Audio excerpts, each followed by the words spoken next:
Hello all, welcome back. This is module number 3. So in this module, we'll be discussing the last stanza of the poem, the poetic devices and the style of the poem.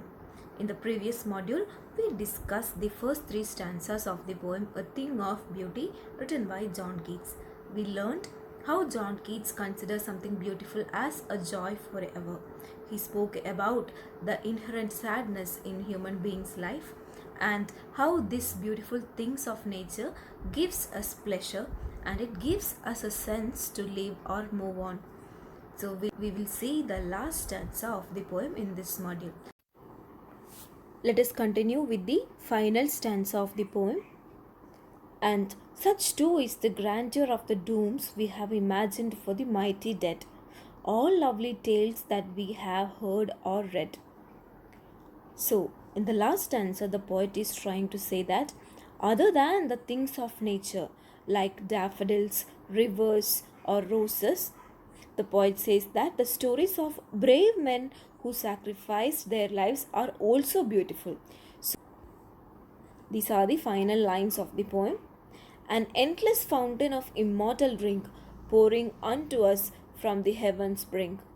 All these beautiful things are like nectar for us, God's gift to us, which help us to live further on earth. Let us look at the summary of the last stanza.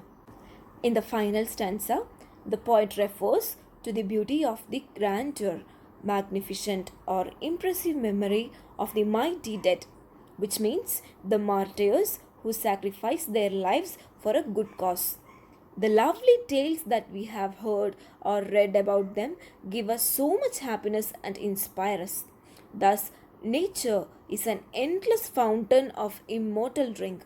Here, the term immortal drink refers to all beautiful things coming to us without an end, which is poured unto us from the heaven's brink. So, this is how the poet ends this poem.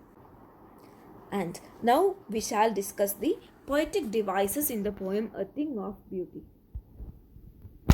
The first or foremost poetic device that you can notice is imagery. It refers to the visually descriptive or figurative language. So you can see flowery bands, shady boon, clear rills. So all these refers to imagery, which can be visual as well as auditory. So when you read the term flowery bands, you can imagine or visually imagine a thing or a flowery band. Likewise, you can see clear rills. You can imagine a clear river there. So you can see a lot of imagery used in this poem. The second one is metaphor. A metaphor is a figurative device or a poetic device where a covert comparison is made between two dissimilar things. So let us see a few examples from this poem. Bower quiet is the first example, which refers to a quiet shady part in the garden. Sweet dreams refers to happy dreams. Wreathing a flowery band, which means connecting to nature. It shows the connection between man that he has with nature. Pall refers to a covering like a shroud. Similarly, you can see many more metaphors used in this poem. Let us move on to the next one. Alliteration. So, alliteration refers to the occurrence of the same letter or sound at the beginning of adjacent words in the same line. So, you can see the examples. First one, noble natures. Second one, cooling covert. Third, band to bind. So, look at the first example. The consonant N is repeated adjacently. In the second one, the consonant C is repeated in the adjacent words. Moving on to the next one. Transferred epithet. So you might have studied this earlier. Transferred epithet refers to a poetic device where an adjective is transferred to a different noun. So gloomy days. Usually we use this adjective gloomy with reference to any human beings who is sad. But here a day is said to be gloomy. Similarly, unhealthy or over darkened ways.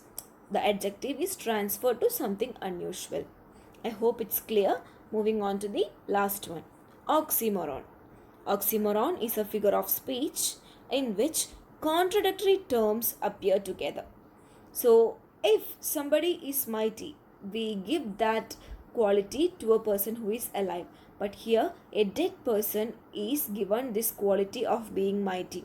Hence, these contradictory terms are used together. I hope it's clear. And just note the style of this poem. The poem is written in rhyming couplets. And please note down the rhyme scheme of this poem, which is A, B, B, C, C, and D, D. So we have discussed the poetic devices and we'll discuss further in the next module. Thank you all.